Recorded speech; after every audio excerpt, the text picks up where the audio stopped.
Pues buenas tardes y bienvenidos a la introducción al Antiguo Testamento. Hemos terminado una etapa que fue con el libro de Josué y ahora a continuación pues vamos a comenzar con el libro de Jueces. En primer lugar, quizás sería bueno situarnos ahí, estamos en la página 57 del manual. Sería bueno situarnos en la tabla cronológica que tenemos allí arriba. Entonces, las fechas aproximadas que cubre el libro de Jueces son unos 200 años aproximadamente, desde 1200 por ahí hasta casi el año 1000 antes de Cristo. Ahí tenéis tres pueblos que, importantes en aquel entonces. Uno son los asirios, con un monarca que se llamó Tiglat-Pileser I primero. Va a aparecer este nombre luego en los libros de Reyes, pero evidentemente no es el mismo personaje, porque el que va a aparecer luego en los libros de Reyes es un descendiente de este hombre que solamente que tiene el mismo nombre. Y luego tenéis ahí también a los eteos, que son expulsados en este período de Asia Menor. Si vamos un momentito a la página 21, al mapa de la página 21, donde comienza el libro del Éxodo, pues entonces vemos ahí en ese mapa que al norte tenemos el reino eteo, que abarcaba todo ese territorio que tenemos en morado, que tuvieron dominio sobre el mismo durante mucho tiempo, pero por algunas causas que no están totalmente esclarecidas, fueron expulsados de ese lugar. Eso no quiere decir que solamente vivieran ahí, porque por ejemplo cuando vamos al libro de Génesis, vemos que Abraham compró la sepultura para Sara a los eteos. Es decir, quiere decir que había eteos viviendo en Canaán. Pero bueno, en este periodo es cuando ellos pierden el dominio sobre ese territorio. Y luego están, y ya volvemos a nuestra página 57, luego están los egipcios, que sufren la invasión de los pueblos del mar. Y esto quiere decir que hubo una serie de pueblos, probablemente de las islas del mar Egeo, en el Mediterráneo, que atacaron entonces a Egipto. Y puede ser incluso que fueran estos mismos pueblos los que expulsaron a los eteos de su territorio, aunque esto no está del todo claro. El libro de Jueces se llama así a causa de los personajes que vamos a ir viendo, que son los que destacan en todo el relato. La palabra aparece en el capítulo 2 y versículo 16, Jueces 2, 16, dice: «Y el Señor levantó jueces que los librasen de mano de los que les despojaban». Y luego vuelve a aparecer otra vez en el 18, y cuando el Señor le levantaba jueces, el Señor estaba con el juez, etc. Lo que pasa es que cuando luego vemos la descripción de los hechos de estos personajes a los que se llama jueces, vemos que en algunos casos no cuadra con la idea que nosotros tenemos de lo que es un juez. Un juez, en el sentido moderno de la palabra, es alguien que tiene la facultad de juzgar. Ya está. Entonces se limita a eso porque hay un reparto de poderes. Está el poder ejecutivo, que lo tiene el gobierno, está el poder legislativo, que lo tiene el Parlamento, y está el poder judicial, que lo tienen los jueces. Pero los jueces modernos no tienen poder ejecutivo ni tienen poder legislativo. Sin embargo, aquí vemos en este libro que se aplica este término a personas que algunas de ellas, por ejemplo el caso de Débora, sí que estaban ejerciendo esa facultad de juzgar al pueblo. Se dice que el pueblo subía, iba a donde estaba ella para resolver sus casos.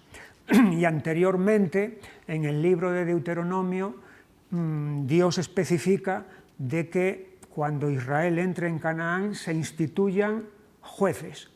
Y esos jueces tienen que reunir unas características que son la imparcialidad, que son la integridad, que es el juzgar conforme a derecho, etc. Entonces, esos jueces tienen esa facultad de juzgar. Pero aquí vemos entonces que a estos personajes se les da el título de jueces que en realidad abarca mucho más de lo que es simplemente el sentarse y emitir sentencias, porque muchos de ellos, o prácticamente todos, son dirigentes, y son dirigentes militares que van a guiar al pueblo de Israel y que lo van a dirigir contra sus enemigos y van a ser los instrumentos que Dios utiliza para poder librarlos entonces de la opresión. Así que cuando entendemos los personajes estos en el libro de Jueces, debemos de ampliar nuestra noción para que quepa esto de que son dirigentes, libertadores de yugos opresores. El libro de Jueces se titula así, precisamente por estos personajes. Lo que pasa es que, como ocurre en las obras, en libros, o como ocurre a veces en películas o lo que sea, hay un título principal y hay un subtítulo. Bueno, el título principal del libro sería este, Jueces, pero el subtítulo que yo me atrevería a darle sería Crónica de un fracaso anunciado. El libro de Jueces es la crónica de un fracaso anunciado. Es algo que ya anteriormente se había avisado de que esto es lo que podría ocurrir y de hecho lo que iba a ocurrir. Si retrocedemos un poquito al libro de Deuteronomio, al capítulo 31 y versículo 16, Deuteronomio 31, 16 dice: y el Señor dijo a Moisés, he aquí, tú vas a dormir con tus padres, y este pueblo se levantará y fornicará tras los dioses ajenos de la tierra donde va para estar en medio de ella, y me dejará e invalidará mi pacto que he concertado con él, y se encenderá mi furor contra él en aquel día, y los abandonaré, y esconderé de ellos mi rostro, y serán consumidos, y vendrán sobre ellos muchos males y angustias, y dirán en aquel día, no me han venido estos males porque no está mi Dios en medio de mí, pero ciertamente yo esconderé mi rostro en aquel día por todo el mal que ellos habrán hecho por haberse vuelto a dioses ajenos. Así que Dios ya está de antemano, ve el futuro y está anunciando antes de que pase lo que efectivamente ocurrió. Pero bueno, podemos decir, pero Dios es omnisciente, conoce el pasado, el presente y el futuro, y entonces no se le escapa nada. Pero es que cuando vamos al libro de Josué, estábamos la semana pasada aquí, en el capítulo 24 y versículo 20, dice Josué, si dejareis al Señor y sirviereis a dioses ajenos, Él se volverá y os hará mal y os consumirá después que os ha hecho bien. Aquí Josué está hablando en condicional. Si hacéis esto, va a ocurrir aquello. Josué presiente, Josué intuye, no lo sabe certeramente, pero ya intuye de que esto es efectivamente lo que va a ocurrir. Entonces, sí, Jueces es la crónica de un fracaso anunciado. El libro se puede dividir bastante fácilmente en tres partes. La primera parte serían los capítulos del 1, o sea, los primeros 2 capítulos, donde se detallan las circunstancias en las que todo comienza en este momento, y luego a partir del capítulo 3 hasta el capítulo 16 se va narrando las distintas apariciones o surgimientos de esos jueces, comenzando con Otoniel y terminando con Sansón. Hay 12 en total. Algunos son muy famosos, como evidentemente Sansón o Débora, y otros nos pueden ser hasta incluso desconocidos. Yo me acuerdo cuando era niño, en la escuela teníamos una asignatura que había entonces que se llamaba Historia Sagrada. Y la Historia Sagrada, ahí me aprendí de memoria, no los nombres de los jueces, no, me aprendí de memoria los nombres de las 12 tribus de Israel. Jamás se me olvidaron, los aprendí. Pero allí me acuerdo que en ese manual de Historia Sagrada estaban también los nombres de los 12 jueces de Israel. Claro, a los niños el que más nos llamaba la atención era Sansón, y con ese era el que nos quedábamos, pero allí estaban. Aunque en realidad, en vez de 12, hay 13 personajes que destacan en este libro, si contamos a uno que se llamó Abimelech, que era el hijo de Gedeón. Pero a él realmente no se le puede contar en esta categoría de dirigente libertador, porque él más bien lo que hizo fue enredar las cosas. Pero bueno, es un personaje ahí destacado. Entonces, primera división del libro, capítulos 1 y 2, segunda división, capítulos 3 al 16, y tercera división, capítulos 17 al 21. Los capítulos estos finales, los 5 capítulos últimos, describe el deterioro tan profundo que ya han tomado las circunstancias en la vida de Israel. Deterioro civil, deterioro moral, deterioro espiritual, hasta el punto de que podemos hablar de una anarquía en la que la última frase, el último versículo del libro lo define bien todo, de que cada uno hacía lo que bien le parecía. Eso entonces ya va a preparar la escena para los libros de Samuel, el primer libro de Samuel, que es donde el pueblo va a pedir rey y es donde se va a establecer allí la monarquía. Bueno, pues vamos a empezar entonces, empezando con el capítulo 1 y versículo 1, y dice allí: aconteció después de la muerte de Josué que los hijos de Israel consultaron al Señor diciendo: ¿quién de nosotros subirá primero a pelear contra los cananeos? Y aquí tenemos algo que parece prometedor, ¿verdad? Un comienzo que parece prometedor, porque, hombre, pues están consultando a Dios. Es decir, no están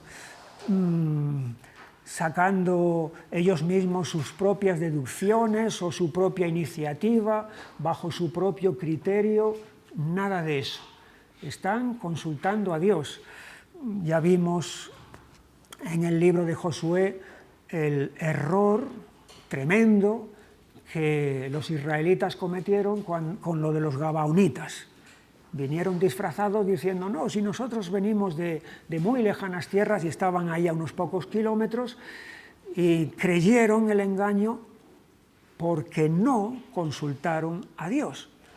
Pero aquí tenemos que sí, después de la muerte de Josué, parece que todo esto augura un buen comienzo, un extraordinario comienzo, porque consultan a Dios.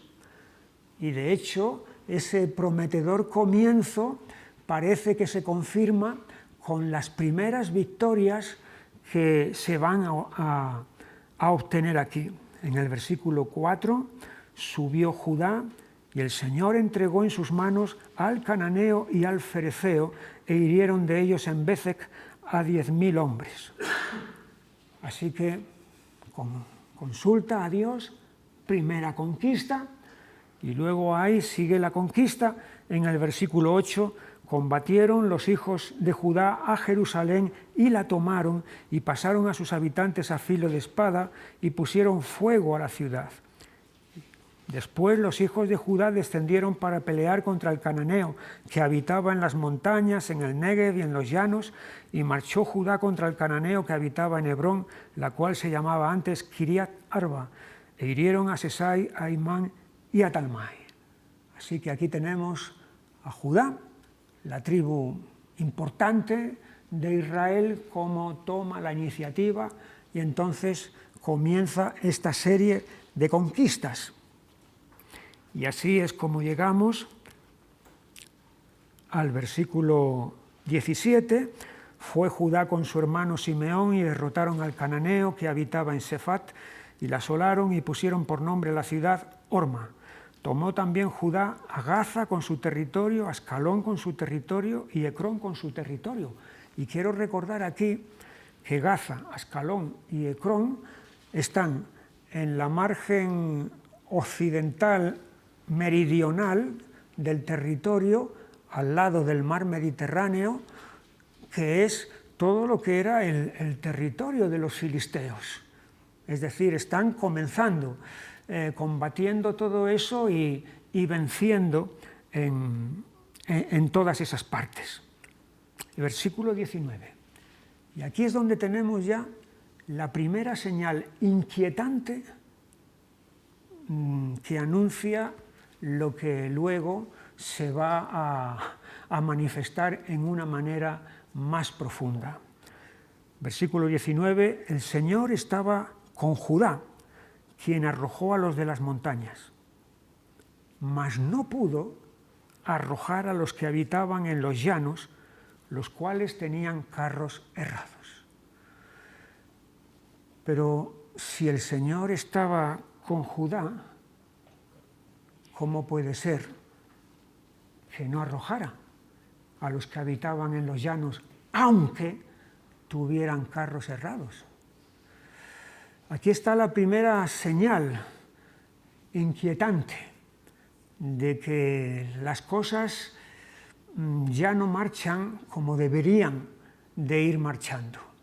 Porque lo que vimos la semana, no pasada, no, fue la anterior, es que cuando Israel acometió la campaña del norte, la campaña septentrional, donde hubo una confederación de reyes que se unieron para pelear contra Israel, esa confederación contaba, aparte de con un innumerable ejército, tenía caballería y tenía carros.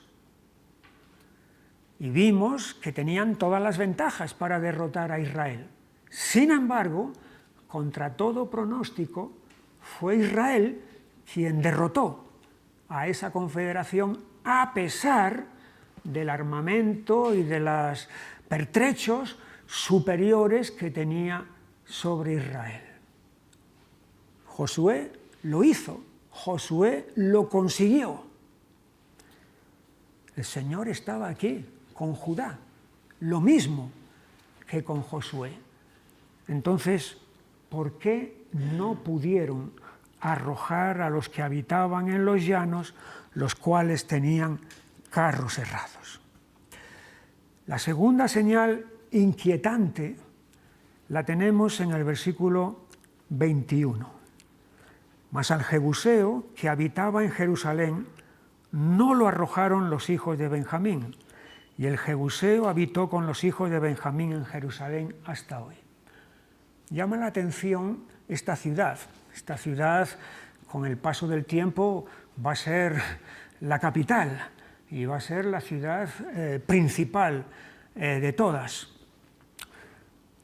Josué, en la lista de reyes derrotados por Josué, 31, uno de los reyes que derrotó Josué fue el rey de Jerusalén. Y aquí en el versículo 8 hemos dicho: combatieron los hijos de Judá a Jerusalén y la tomaron, y pasaron a sus habitantes a filo de espada y pusieron fuego a la ciudad. Es decir, Josué derrotó al rey. Al rey. Y aquí los de Judá toman a Jerusalén, la capturan y matan a sus habitantes. Pero un poco después leemos esto, versículo 21. Mas al jebuseo que habitaba en Jerusalén no lo arrojaron los hijos de Benjamín. Jerusalén estaba, si nos fijamos en el mapa de la página 55, Jerusalén estaba en el límite entre las tribus de Benjamín y de Judá. Estaba al sur de Benjamín y muy cerca ya del norte de Judá. ¿La habéis localizado? Benjamín, Judá está ahí en amarillo. Benjamín es la tribu que está encima de Judá, que está en verde. Bueno, pues al sur de Benjamín tenemos a Jerusalén, que está en el límite, en la frontera con Judá. ¿Quiere decir esto entonces, no hay contradicción aquí, entre 1:8 y 1:21? 1:8 combatieron los hijos de Judá a Jerusalén y la tomaron, y lo que tomaron fue la sección, una parte de la ciudad, pero había otra parte de la ciudad y probablemente era la parte alta, la fortaleza, donde luego David allí construyó Milo y donde luego el templo se construiría, etcétera, que era donde habitaban estos jebuseos, que fueron los que no pudieron arrojar los de Benjamín. Así que aquí tenemos otra señal que vuelve a ser inquietante, porque lo que parecía una conquista total resulta que no es tal. Entonces los jebuseos resisten, los jebuseos persisten y siguen ahí. Y esto es el comienzo de una cascada de victorias incompletas que nos narra este capítulo 1. Versículo 27, tampoco Manasés arrojó a los de Betseán, ni a los de sus aldeas, ni a los de Taanac y sus aldeas, ni a los de Dor y sus aldeas, ni a los habitantes de Ibleán y sus aldeas, ni a los que habitaban en Megiddo y sus aldeas, y el cananeo persistía en habitar en aquella tierra. Si miramos un momentito el mapa de la página 60,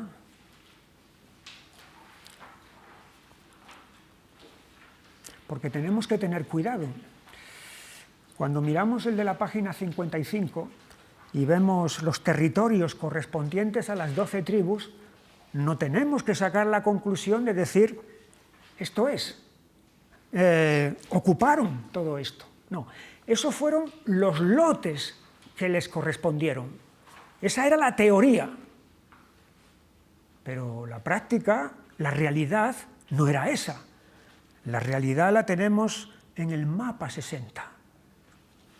Y ahí es donde está, por ejemplo, como veis en el centro, la ciudad de Jerusalén, que está sin haber sido tomada por completo. Vemos, por ejemplo, también allí, cerca al oeste del mar de Galilea, toda una serie de ciudades que están marcadas con una estrella en color morado: Aksaf, Simrón, Jocneán, Megiddo, Taanac, Ibleam, están sin conquistar. Y son estas que acabamos de leer aquí en en jueces. 29. Tampoco Efraín arrojó al cananeo que habitaba en Gézer, sino que habitó el cananeo en medio de ellos. Así que aquí se está produciendo una imitación, o sea, lo que Manasés ha comenzado, mejor dicho, lo que Benjamín y Judá comenzaron con victorias incompletas, las otras tribus van a hacer algo parecido también. No van a conseguir, no van a efectuar el expulsar a los habitantes de allí. Fíjate, llama la atención en el versículo 29, dice, tampoco Efraín arrojó al cananeo que habitaba en Gézer, sino que habitó el cananeo en medio de ellos en Gézer. Es decir, allí están los de Efraín, sí, ahí se han hecho dueños hasta cierto punto, porque el cananeo está habitando en medio de ellos. Tal vez es una minoría, pero ahí están, ahí se han quedado. Versículo 30, tampoco Zabulón arrojó a los que habitaban en Quitrón, ni a los que habitaban en Naalal, sino que el cananeo habitó en medio de él y le fue tributario. Otra vez aquí tenemos, en otro territorio de esta otra tribu, donde los cananeos se resisten hasta el punto de que se hacen fuertes y no pueden echarlos de allí. 31, tampoco Aser arrojó a los que habitaban en Aco, ni a los que habitaban en Sidón, en Ahlab, en Akzib, en Elba, en Afec y en Rehob, y moró Aser entre los cananeos que habitaban en la tierra, pues no los arrojó. Fíjate, aquí hay una diferencia de lenguaje. En los versículos 29 y 30 hemos visto que el cananeo habitaba en medio de las tribus, como si los cananeos fueran la minoría y cada una de esas tribus la mayoría. Pero ahora aquí, en el 32 dice, moró Aser entre los cananeos. Es como dando a entender que ahora son ya los cananeos la mayoría y esta tribu de Aser está viviendo entre ellos como una minoría. No los arrojó. Tampoco Neftalí arrojó a los que habitaban en Bet-Semen ni a los que habitaban en Bet-Aná, sino que moró entre los cananeos, lo mismo que antes. Así que vemos que las cosas van a menos, a una debilidad cada vez mayor, cada vez más marcada. Y llegamos ya al versículo 34, donde dice, los amorreos acosaron a los hijos de Dan hasta el monte y no los dejaron descender a los llanos. Ya no se trata simplemente de que los de Dan moran entre los amorreos, sino que aquí son los amorreos los que los han acosado y los han echado. Han expulsado a esta tribu de Dan. Aquí se aprecia un contraste marcado entre las conquistas completas que Josué y su generación efectuaron y las conquistas incompletas que esta otra generación va a efectuar. Las victorias de Josué son victorias totales, siguiendo las instrucciones de Dios. Las victorias de esta otra generación son victorias parciales, victorias que no son victorias en definitiva. ¿Cuáles pueden ser las causas de todo esto? Pues las causas podemos achacarlas a que ha entrado una debilidad en esta generación.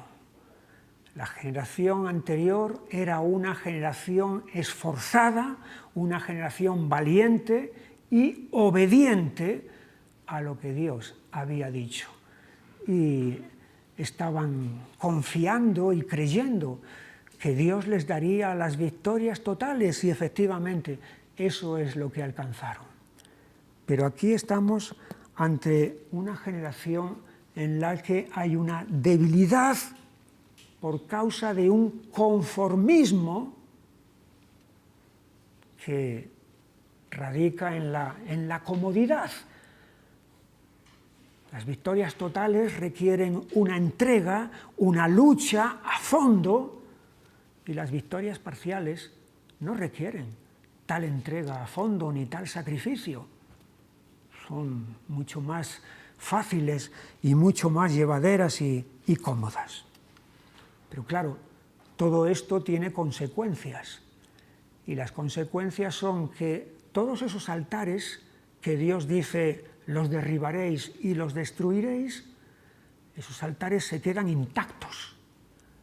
Es decir, el culto pagano sigue funcionando, sigue adelante.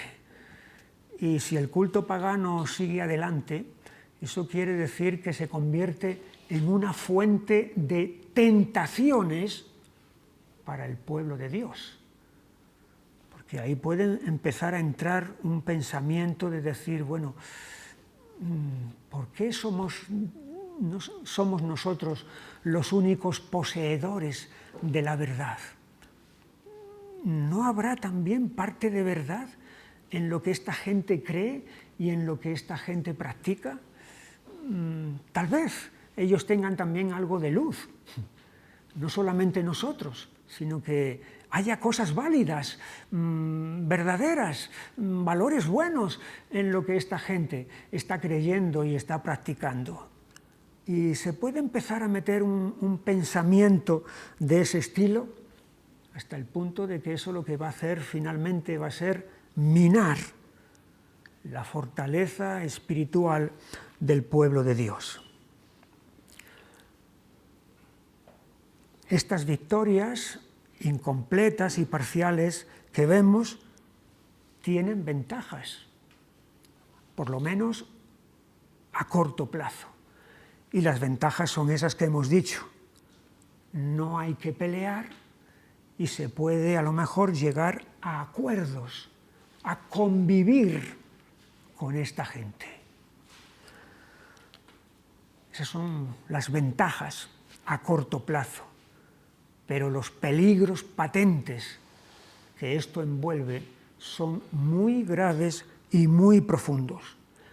Uno de ellos es el relativismo, es decir, de que no hay una verdad absoluta, de que no hay una verdad definitiva, sino de que, bueno, nosotros tenemos una parte y esta gente tendrá otra parte y podemos aprender los unos de los otros e intercambiar, etc. Eso es el relativismo. El peligro patente es de hacer amistad con el paganismo, hacer amistad con el mundo, en definitiva. Y es lo que dice Santiago, ¿no?, en su carta 4:4, me parece que es: o almas adúlteras, ¿no sabéis que la amistad con el mundo es enemistad contra Dios? Otra consecuencia patente de todo esto es el debilitamiento de la fe verdadera. Es decir, la convivencia entre paganismo y la fe de Israel no daña al paganismo. Quien sale dañado es la verdadera fe. El paganismo no sufre de esa mezcolanza, de esa mezcla. Quien sale mortalmente dañado es la creencia de Israel y lo que Dios ha dicho en su palabra. Y la consecuencia añadida de todo esto es que se abre la puerta a la apostasía. La apostasía es que después de estar un tiempo haciendo acuerdos y entendiéndote con la luz con las tinieblas, finalmente las tinieblas acaban por engullir a la luz y se termina por negar lo que uno firmemente creyó en un momento dado.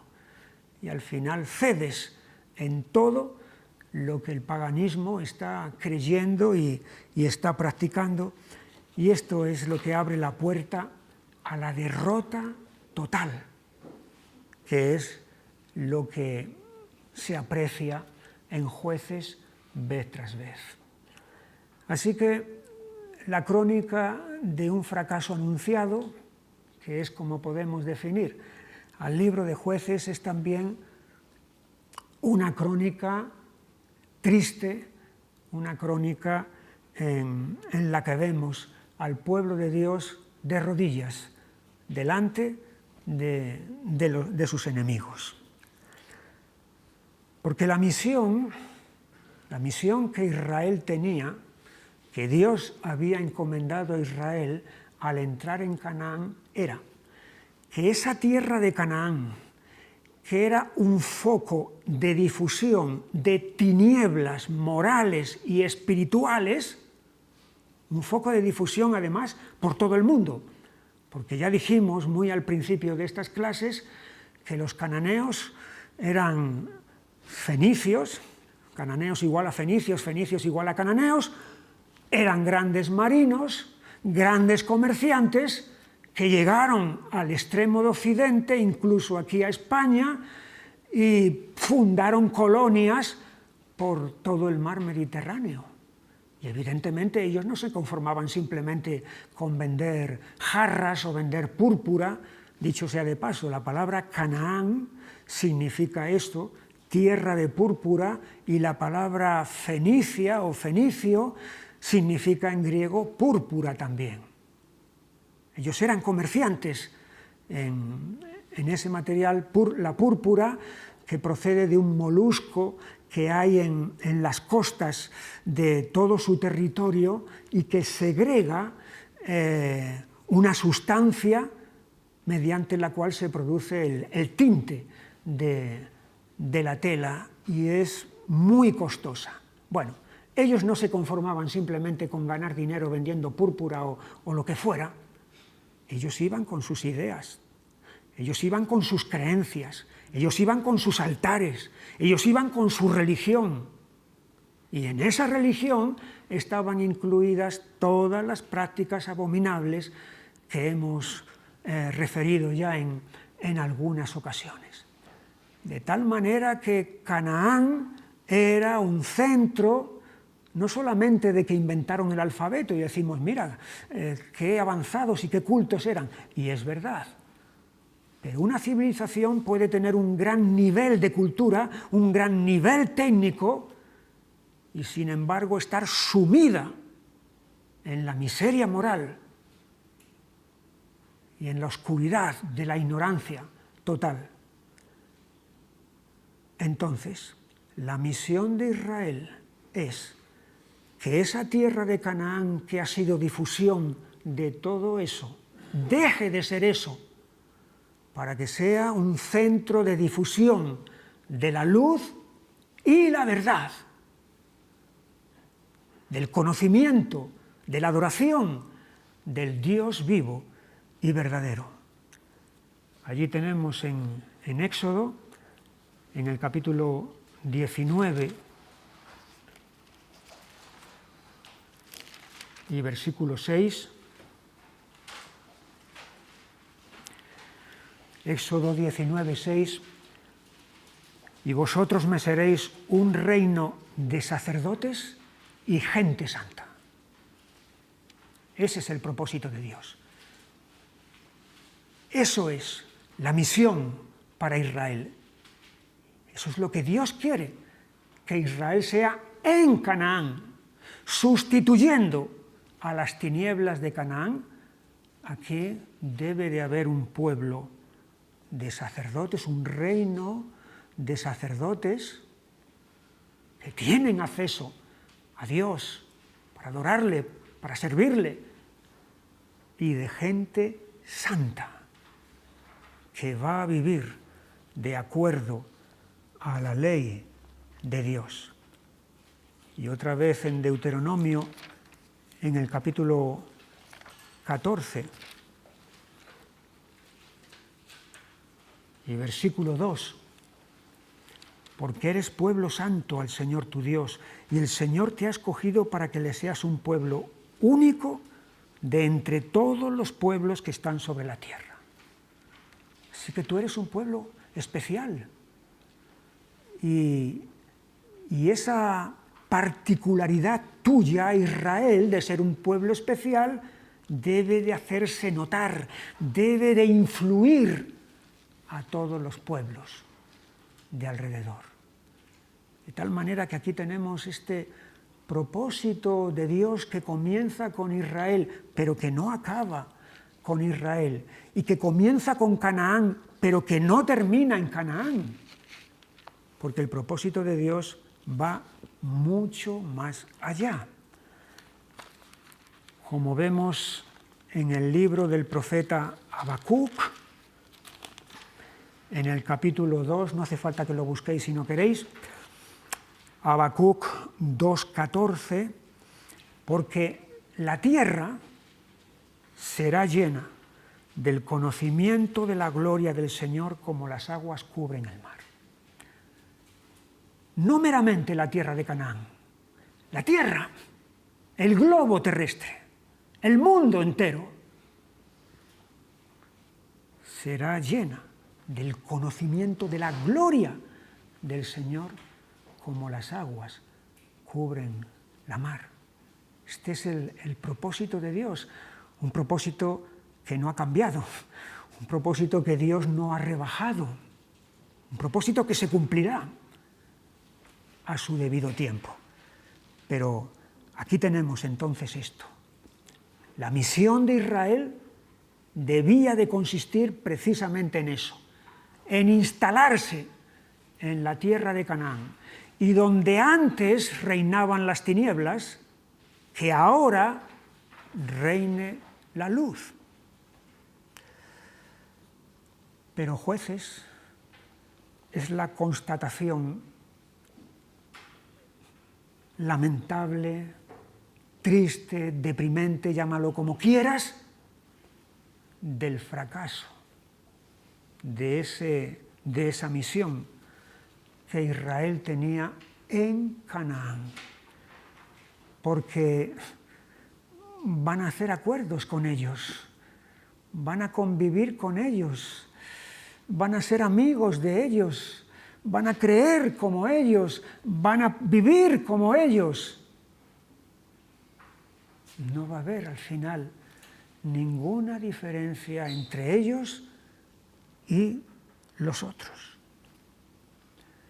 La disyuntiva de Dios es o vosotros o ellos. No hay término medio. O ellos o vosotros. Es imposible que pueda buscarse un terreno neutral, una zona gris ahí donde digamos aquí podemos quedarnos tranquilamente. No. Y así es como llegamos al capítulo 2 y versículos 1 al 5. El ángel del Señor subió de Gilgal a Boquín. El ángel del Señor. Este personaje no es la primera vez que aparece.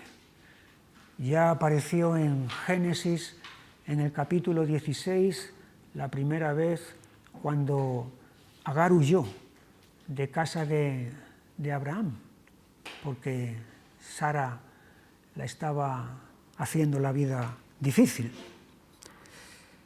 El ángel del Señor subió de Gilgal a Boquín y dijo: yo os saqué de Egipto y os introduje en la tierra de la cual había jurado a vuestros padres, diciendo: no invalidaré jamás mi pacto con vosotros, con tal que vosotros no hagáis pacto con los moradores de esta tierra, cuyos altares habéis de derribar. Mas vosotros no habéis atendido a mi voz. ¿Por qué habéis hecho esto? Por tanto, yo también digo: no los echaré de delante de vosotros, sino que serán azotes para vuestros costados, y sus dioses os serán tropezadero. Llama la atención una cosa de este personaje que es el ángel del Señor. A primera vista decimos, bueno, el ángel del Señor, pues un ángel. Pero la manera como habla no es precisamente la de un ángel. Porque fíjate cómo habla. Yo os saqué de Egipto y os introduje en la tierra de la cual había jurado a vuestros padres. Pero ¿quién sacó a Israel de Egipto? ¿Quién los introdujo en la tierra? ¿Quién juró a los antepasados, a los patriarcas, que se la daría? Evidentemente Dios mismo, ¿verdad? El Señor mismo. Y aquí el ángel está hablando de esta manera, refiriéndose a sí mismo como Dios. Y en ese pasaje al que he referido antes de Génesis, del capítulo 16, es el lenguaje que emplea es similar. Génesis 16:10. Le dijo también el ángel del Señor: multiplicaré tanto tu descendencia que no podrá ser contada a causa de la multitud. Un mero ángel no puede multiplicar la descendencia de nadie, porque eso es una obra exclusiva de Dios. Así que aquí tenemos cómo este ángel del Señor es el Señor mismo. Pero a lo que vamos es que aquí les habla a los hijos de Israel, después de todas estas conquistas a medias, que no son en definitiva conquistas, y entonces le anuncia dos cosas. Por un lado, que aquellos que Israel pensaba que serían sus amigos, los paganos, se van a convertir en sus enemigos. Es así. A veces, cuando hacemos alianza, cuando hacemos acuerdos y tratados con el mundo, y pensamos, bueno, así nos lo ganamos para generar amistad y demás, desobedeciendo a Dios, entonces resulta que esos que supuestamente iban a ser amigos se van a convertir en nuestros enemigos. Y al que teníamos de nuestro lado, al que teníamos de respaldo, se va a volver en contra nuestra. Es terrible.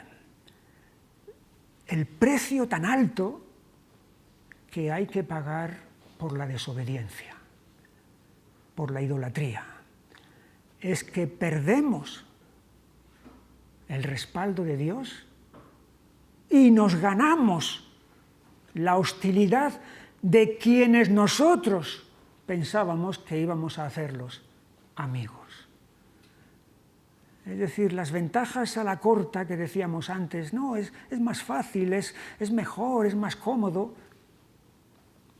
a medio y largo plazo se esfuman y luego surgen todas las desventajas que estamos viendo aquí.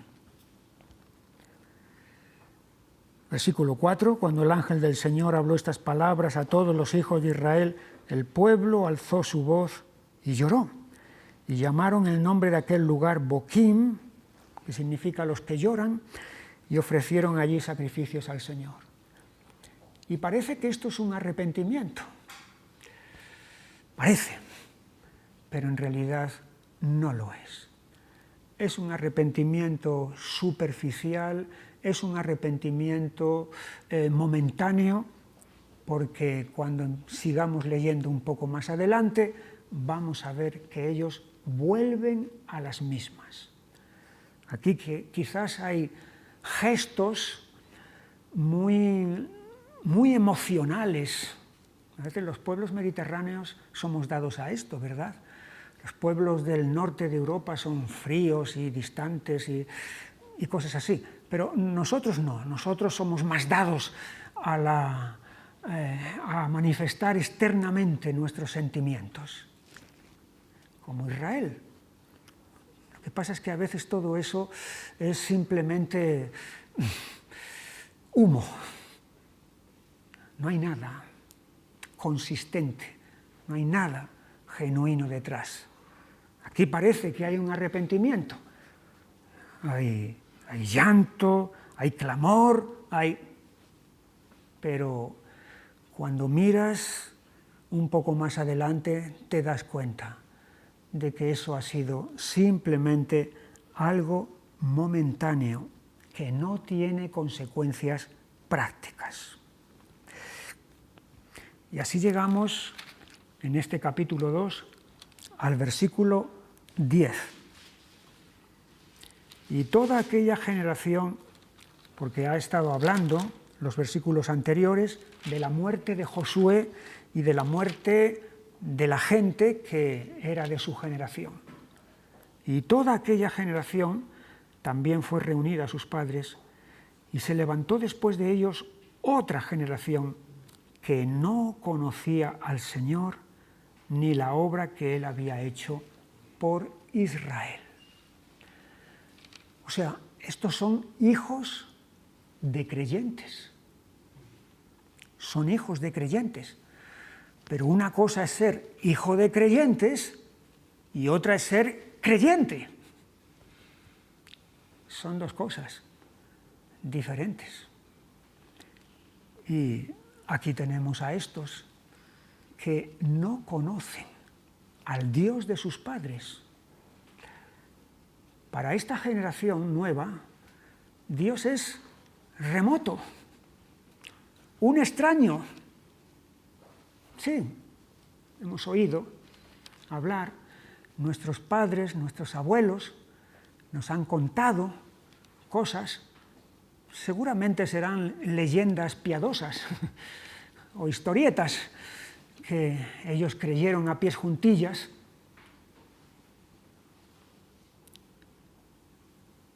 Generación que no conocía al Señor ni la obra que Él había hecho por Israel. Ellos, lo que ellos eran y lo que ellos tenían era gracias a la obra que Dios había hecho a favor de Israel, no simplemente de sus padres.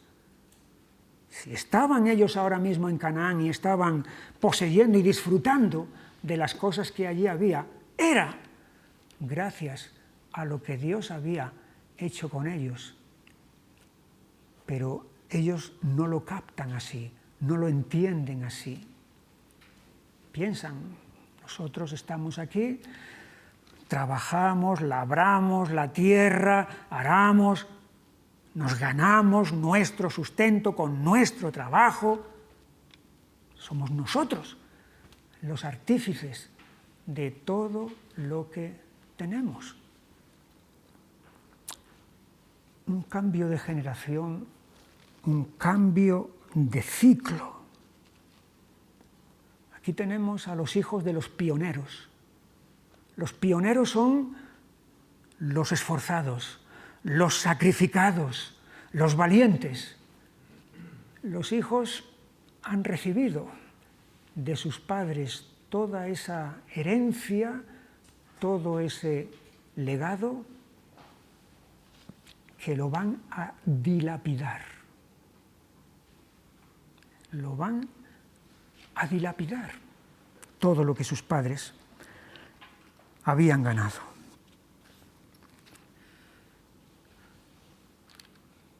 Esta generación tiene una responsabilidad tremenda, adquiere una responsabilidad delante de Dios muy, muy grande.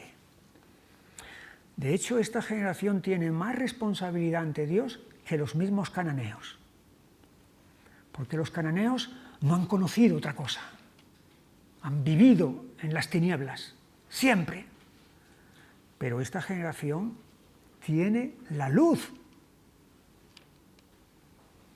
la luz de la revelación, la luz de la palabra. Tiene el pacto, tiene las promesas, tiene el culto verdadero.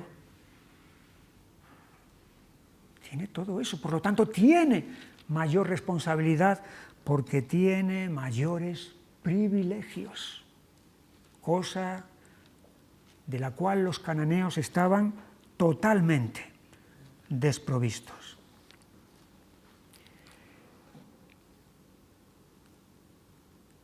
Versículo 11. Después los hijos de Israel hicieron lo malo ante los ojos del Señor. La frase hacer lo malo, hicieron lo malo, va a ser recurrente en este libro de Jueces. Esta es la primera vez que aparece, pero 3:7, hicieron pues los hijos de Israel lo malo. 3:12, volvieron los hijos de Israel a hacer lo malo. 4:1, después de la muerte de Ahod, los hijos de Israel volvieron a hacer lo malo. 6:1, los hijos de Israel hicieron lo malo. 10:6, pero los hijos de Israel volvieron a hacer lo malo. 13:1, los hijos de Israel volvieron a hacer lo malo. Esta es una expresión que luego, en los libros de Reyes y Crónicas, pero sobre todo en los libros de Reyes, va a ser repetitiva. Hasta 33 veces aparece la expresión hizo lo malo en los libros de Reyes, referida a determinados reyes de Israel y de Judá que hicieron lo malo. Ahora bien, ¿ante quién hicieron estos lo malo? Pues ahí mismo nos lo explica. Hicieron lo malo ante los ojos del Señor. A lo mejor ante sus propios ojos consideraban que no estaban haciendo nada malo. A lo mejor ante los ojos de los cananeos, ellos tampoco consideraban que estaban haciendo algo malo. Pero es que lo que importa no es lo que nosotros consideremos como malo o lo que la sociedad considere como malo, sino lo que Dios considera como malo. Puede haber una mayoría inmensa de gente que diga, no, si eso está muy bien. Pero si Dios dice eso es malo, es malo. No importa la mayoría que esté diciendo que eso esté bien. No importa lo que yo piense o lo que yo crea o lo que yo... Es lo que Dios piensa acerca de algo, eso es lo que determina. Y aquí ellos hicieron lo malo ante los ojos del Señor. ¿Qué es lo malo? Podemos, por tanto, preguntarnos. Y la respuesta es muy fácil. Lo malo es lo que Dios dice que es malo. Y viceversa, ¿qué es lo bueno? Lo bueno es lo que Dios dice que es bueno. No lo que la sociedad dice que es, sino lo que Dios dice.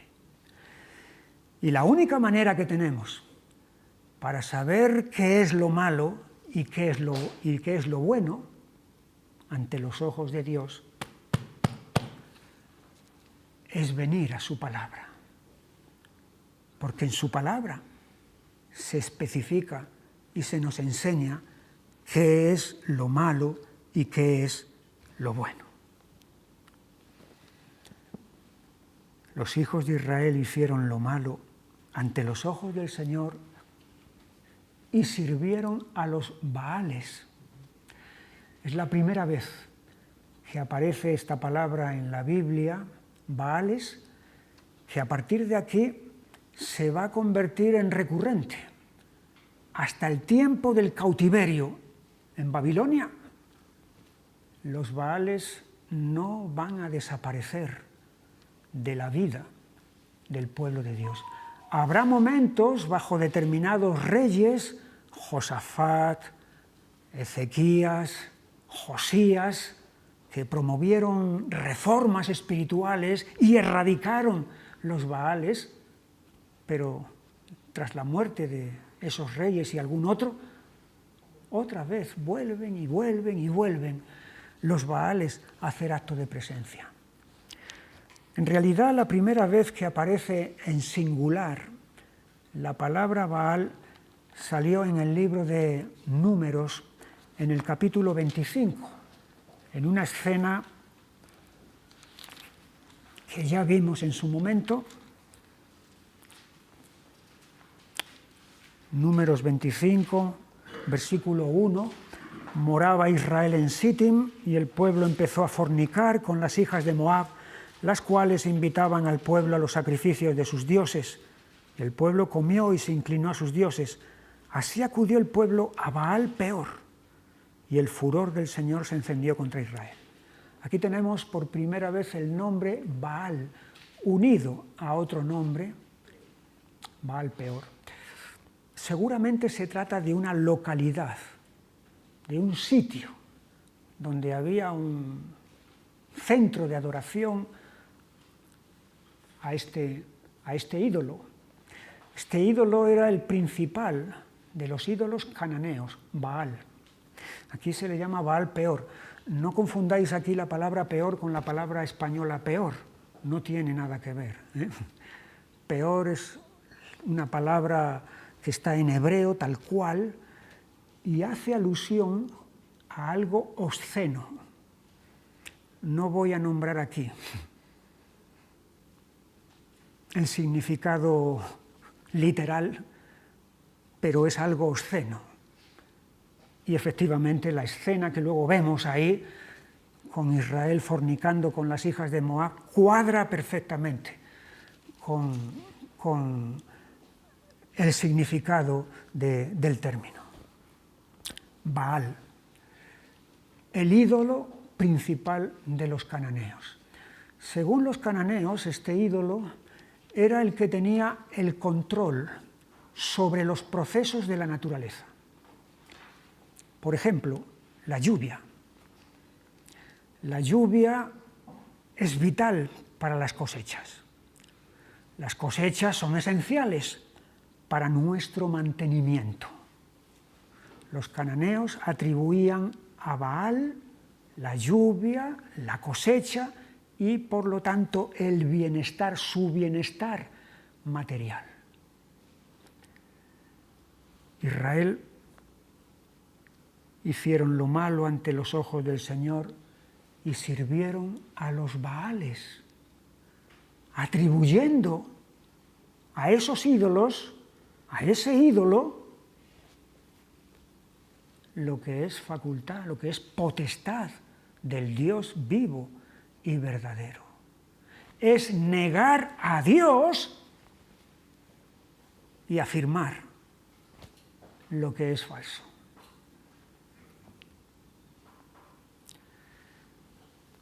Versículo 12, dejaron al Señor, el Dios de sus padres, que los había sacado de la tierra de Egipto, y se fueron tras otros dioses, los dioses de los pueblos que estaban a sus alrededores, a los cuales adoraron y provocaron a ira al Señor. Y dejaron al Señor y adoraron a Baal y a Astarot. Y aquí tenemos a una pareja masculino y femenino.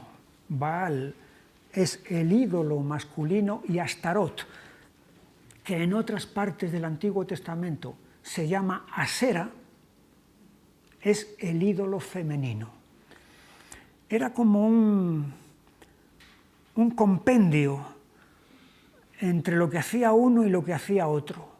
Baal era la lluvia, daba la lluvia la cosecha el bienestar material, y Astarot o Asera el placer sexual. Se han encontrado muchas figurillas en las excavaciones arqueológicas, tanto de Baal, representado a veces con un rayo en su mano, como de Asera. Asera siempre está desnuda. Y eso ya es indicio, eso ya es manifestación de por dónde iba la adoración de este ídolo femenino. Aquí tenemos el paganismo crudo, bienestar material y placer sexual. Ya está. En eso consiste la vida, en eso consiste todo. Y estos ídolos supuestamente nos proporcionan todo eso. Y es a estos ídolos a los cuales esta generación del pueblo de Dios van a servir y van a dar culto. Igual que hacían los cananeos. Lo mismo.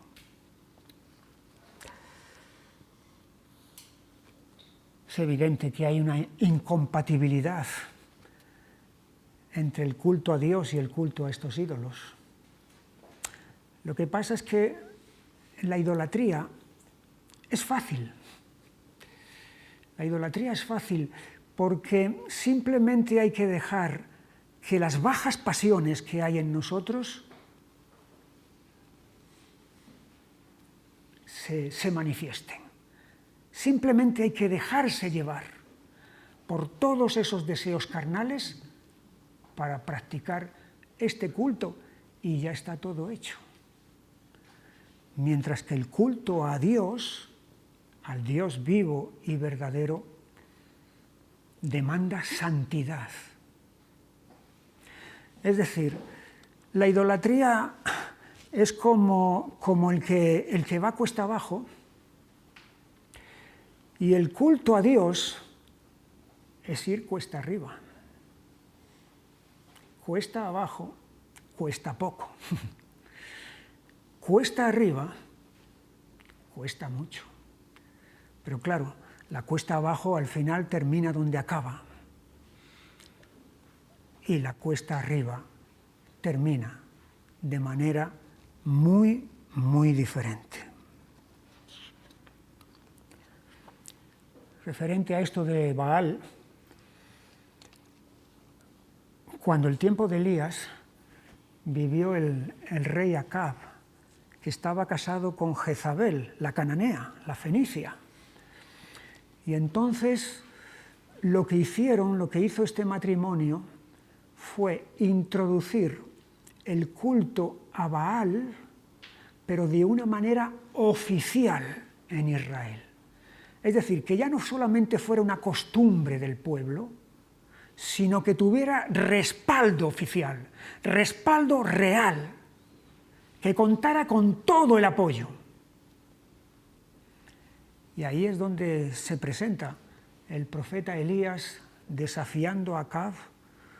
No habrá lluvia ni rocío. Lluvia, que supuestamente estaba bajo la potestad de Baal, no habrá lluvia ni rocío, sino por mi palabra, que es la palabra de Dios. Es todo un desafío para demostrar la inconsistencia, la vaciedad, la inutilidad de ese ídolo que supuestamente era el que daba la lluvia. Aquí tenemos la descripción de todo en este capítulo 2, desde el versículo 11.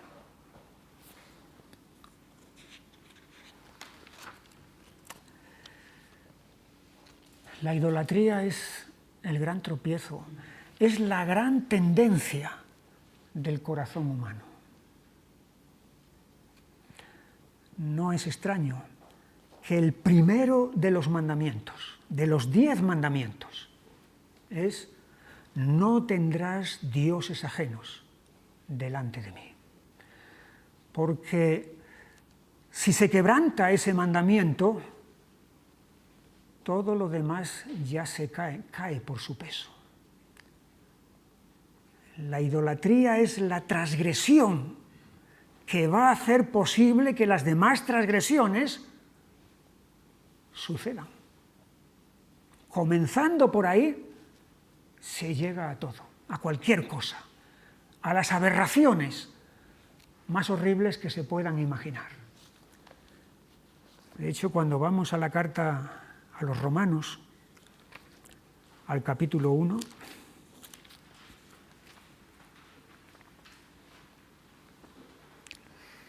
y versículo 21,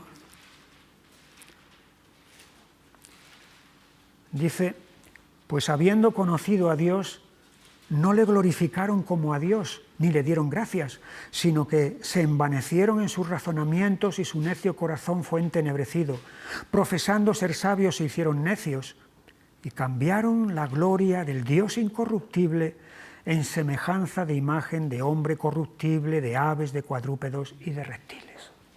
Es decir, al negar a Dios, entonces comienza la idolatría. Y al comenzar la idolatría, comienza todo lo que a continuación el apóstol detalla desde el versículo 24 al 32. Toda la degradación moral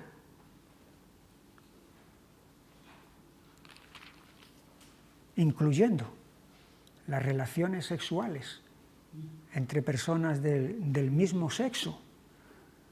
Y como dice el versículo 29, estando atestados de toda injusticia, fornicación, perversidad, avaricia, maldad, llenos de envidia, homicidios, contiendas, engaños y malignidades, murmuradores, detractores, aborrecedores de Dios, injuriosos, soberbios, altivos, inventores de males, desobedientes a los padres, necios, desleales, sin afecto natural, implacables, sin misericordia. ¡Qué descripción! Y todo comienza con la idolatría. Ya lo vimos en el caso de Israel, no hace falta que busquemos, pero en Éxodo, en el capítulo 32, como Moisés tardaba en bajar del monte Sinaí, se le acercaron a Aarón: haznos dioses que vayan delante de nosotros. Y allí se produjo la escena del becerro de oro, y también se va a producir, lógicamente, la ira de Dios. La idolatría tiene dos grandes fuerzas que la mueven. Una es interna y otra es externa. La fuerza interna que mueve la idolatría es nuestro corazón. La fuerza externa que mueve la idolatría es este mundo. Las dos se juntan, las dos se unen y desembocan en todo esto que estamos viendo.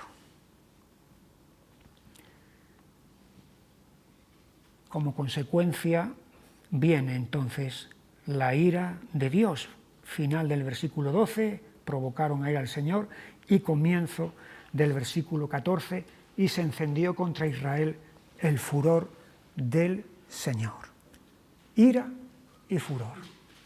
Algunos estas palabras, cuando las oyen, es como si escucharan, no sé, algo que no les cuadra. Pero la ira es un atributo de Dios. Y no solamente en el Antiguo Testamento, porque aquí hay una falsa noción que gente tiene.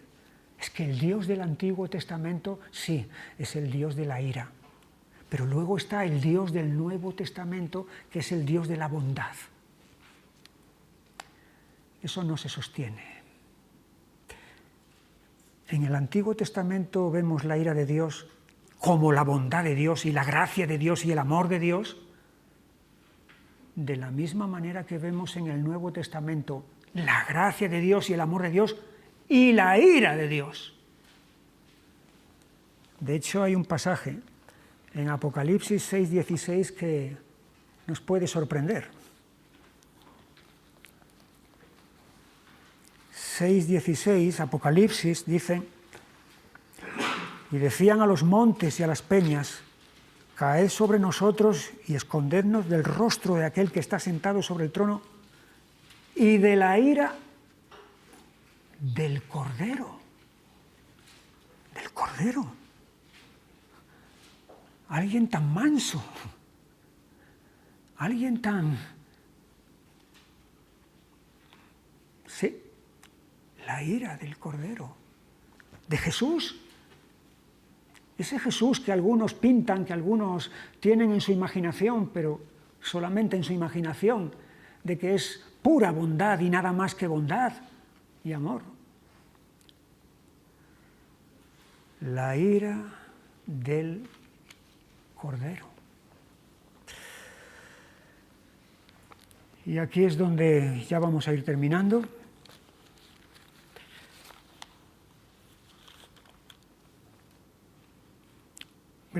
Estamos en Jueces 2:14, se encendió contra Israel el furor del Señor, el cual los entregó en manos de robadores que los despojaron y los vendió en manos de sus enemigos de alrededor, y no pudieron ya hacer frente a sus enemigos.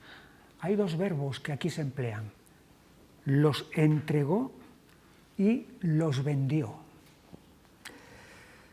Los entregó no solamente aparece aquí, aparece en 6:1, los hijos de Israel hicieron lo malo ante los ojos del Señor y el Señor los entregó en manos de Madián. En 10:7, y se encendió la ira del Señor contra Israel y los entregó en manos de los filisteos. Y en 13:1, los hijos de Israel volvieron a hacer lo malo ante los ojos del Señor y el Señor los entregó en manos de los filisteos. Es curioso, es llamativo. En el libro de Josué, Dios entrega a los enemigos en manos de Israel. Una frase que se repite muchas veces. Y ahora todo ha cambiado. Es Dios quien entrega a Israel en manos de sus enemigos. Y volviendo otra vez al versículo 14 de Jueces, capítulo 2, además de este que los entregó, los vendió. Los vendió. No es la única ocasión. En 3:8, la ira del Señor se encendió contra Israel y los vendió en manos de Cusán Risataim. Y en 4:2, el Señor los vendió en mano de Jabín, rey de Canaán. Vender era algo que se hacía con los esclavos.